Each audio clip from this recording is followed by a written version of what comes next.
दिल्ली विधानसभा चुनाव की सरगर्मियां तेज हो गई हैं।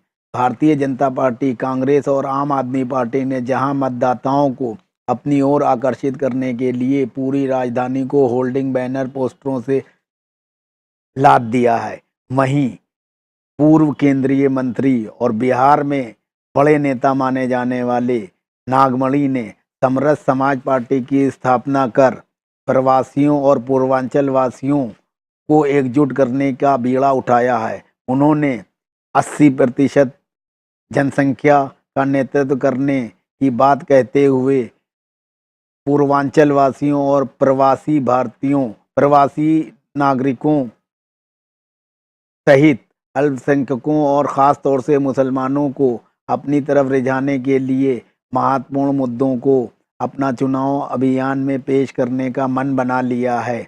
समरस समाज पार्टी ने मुख्यमंत्री और उप मुख्यमंत्री के 2 पद चुनाव में प्रस्तुत करने के लिए तय किया है। समरस समाज पार्टी की स्थापना पूर्वांचल वासियों और प्रवासियों को जायज़ हक दिलाने के लिए की गई है।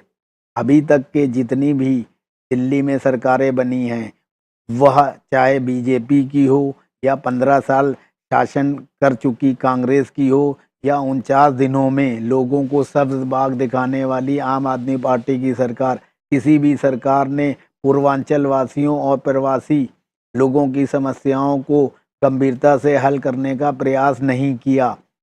अनाधिकृत कॉलोनियों का मुद्दा सबसे बड़ा गंभीर मुद्दा है। देश की राजधानी में अनाधिकृत कॉलोनियों में रहने वाले लोग पूर्वांचल या प्रवासी ही हैं, लेकिन इन लोगों से वोट लेने के नाम पर कांग्रेस, भाजपा, आम आदमी पार्टी ने इनको हमेशा लॉलीपॉप देने का काम किया, लेकिन इनकी समस्याओं के समाधान के लिए इन पार्टियों ने कोई भी प्रभावशाली कार्य नहीं किया है। आज भी अनाधिकृत कॉलोनियों का मुद्दा मुंह बाए खड़ा है। कोई भी राजनीतिक दल और उनकी सरकार ने अनाधिकृत कॉलोनियों को अधिकृत करने का बीड़ा नहीं उठाया। राजनीतिक दलों ने वोट हासिल करने के लिए जात पात, धर्म और क्षेत्रवाद की जिस तरह की घिनौनी राजनीति शुरू की है, उससे देखते हुए लोकतांत्रिक व्यवस्था पर सवालिया निशान लगना लाजमी है। राजनीतिक दलों को अपने निजी स्वार्थों के लिए और अपनी पार्टी के हित के लिए सांप्रदायिकता और धर्मवाद, क्षेत्रवाद को फैलाना शोभा नहीं देता है। भारतीय जनता पार्टी, जिसके नेतृत्व में केंद्र में सरकार है, प्रधानमंत्री नरेंद्र मोदी को चाहिए कि अपने सांसदों और मंत्रियों पर लगाम कसें और वे इस तरह की कोई भी बात या भाषा का इस्तेमाल ना करें जिससे आपसी सौहार्द और सद्भाव को ठेस पहुँचे या वातावरण दूषित हो। प्रधानमंत्री नरेंद्र मोदी को इस समय पूर्ण बहुमत हासिल है और उनको किसी के समर्थन की भी ज़रूरत नहीं है, लेकिन वे सिर्फ भारतीय जनता पार्टी या राष्ट्रीय जनतांत्रिक गठबंधन एनडीए के प्रधानमंत्री नहीं हैं, वे पूरे देश के प्रधानमंत्री हैं। इसलिए उनको अपने मंत्रियों, सांसदों और नेताओं को ये सख्त हिदायत देना चाहिए कि कोई भी बयानबाजी इस तरह की ना करें जिससे किसी दूसरे धर्म या संप्रदाय को ठेस पहुँचे और वातावरण दूषित हो। अगर सरकार की इच्छा शक्ति हो और दृढ़ संकल्प ले ले तो इस तरह की हरकतें किसी कीमत पे नहीं हो सकती हैं, लेकिन जो पिछली हरकतें होती आई हैं उससे लगता है कि प्रत्यक्ष अप्रत्यक्ष रूप से सरकार का भी इन नेताओं को आशीर्वाद प्राप्त रहता है और जब बात बिगड़ती है फिर प्रधानमंत्री और बड़े नेता उसको लेकर अपने नेताओं से कदम पीछने को कह देते हैं। ये कहाँ की समझदारी है कि पहले एक गलत बात को प्रसारित किया जाए और फिर एक झटके में 1 मिनट की माफ़ीनामा कर उस बात को ख़त्म करने की कोशिश की जाए। संचार माध्यमों के बढ़ जाने की वजह से आज कल थोड़ी देर में ही बातें कहाँ से कहाँ पहुँच जाती हैं और ख़ास तौर से किसी मंत्री के द्वारा कहे गए शब्दों को मीडिया बहुत तेज़ी से प्रचारित कर देता है। इससे समाज में वैमनस्य पैदा होता है और लड़ाई झगड़े का खतरा पैदा होता है। शांति व्यवस्था बनाए रखना भी सरकार की अहम भूमिका होती है और जिम्मेदारी भी है। नागरिकों को शांतिपूर्ण वातावरण देना, विकास करना, बेरोजगारों को रोजगार देना, युवाओं के भविष्य को उज्जवल बनाने का काम करना, किसानों की माली हालत सही करना, व्यापार का माहौल बनाना, महंगाई को कम करना, देश की सुरक्षा करना, विदेशों से अच्छे संबंध रखना, खेल कूद के माहौल को आगे बढ़ाना, सकारात्मक कार्यों की ओर सरकार को ध्यान देना चाहिए, ना कि नकारात्मक का प्रचार प्रसार करने वाले लोगों को आगे बढ़ाने का काम करना चाहिए। सरकार को चाहिए कि ऐसे लोगों को कैबिनेट से भी बाहर करें और अपने दल में उनको अलग थलग करके रखें, ताकि समाज में एक प्रभावशाली प्रधानमंत्री की छवि बने।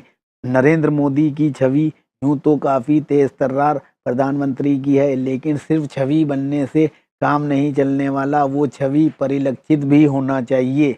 उनको सिर्फ ये कह देने से कि साध्वी निरंजन ज्योति जो कि राज्य मंत्री हैं, उनके मंत्रिमंडल में वो ग्रामीण क्षेत्र से आती हैं, उन्होंने ऐसी बात कही, वो उसको क्षमा कर देना चाहिए।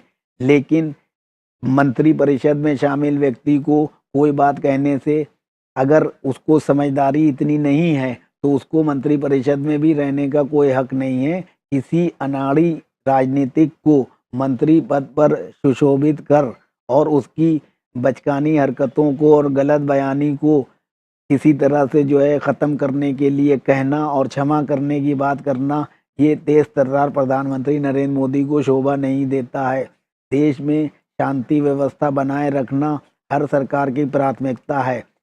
विपक्ष तो मौके की तलाश में रहता है और इस तरह की बयानबाजी को मुद्दा बनाकर सरकार को अस्थिर करना विपक्ष अपना परम कर्तव्य समझता है। प्रधानमंत्री नरेंद्र मोदी को सख्त रवैया अपनाते हुए विपक्ष की गलत धारणाओं को भी नस्तेनाबूद करना होगा। विपक्ष की गलत नीतियों और उसके कुप्रचार से भी बचना होगा।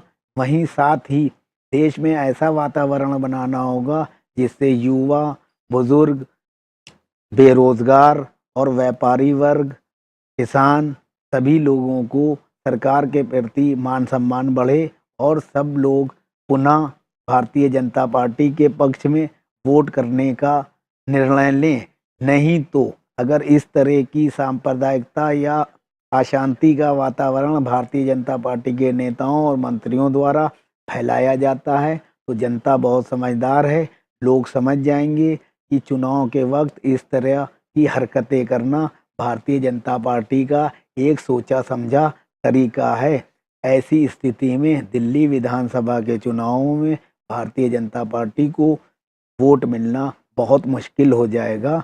इसलिए कोई भी राजनीतिक दल हो, वो भाजपा हो, कांग्रेस हो, आम आदमी पार्टी हो या समरस समाज पार्टी, सबको देश में और प्रदेश में आपसी सौहार्द और भाईचारा बनाए रखते हुए अपनी राजनीतिक गतिविधियों को आगे बढ़ाना चाहिए, अपने विकल्प प्रस्तुत करना चाहिए, जनता के बीच में ऐसी बातों को लेके जाना चाहिए ताकि जनता उनके विचारों पे, उनके प्लान पे आकर्षित हो और उनकी योग्यता के आधार पर उनको वोट दे, ना कि अराजकता, सांप्रदायिकता या धार्मिक उन्माद फैलाने वाले मुद्दों पर जनता को आकर्षित करने का प्रयास किया जाए।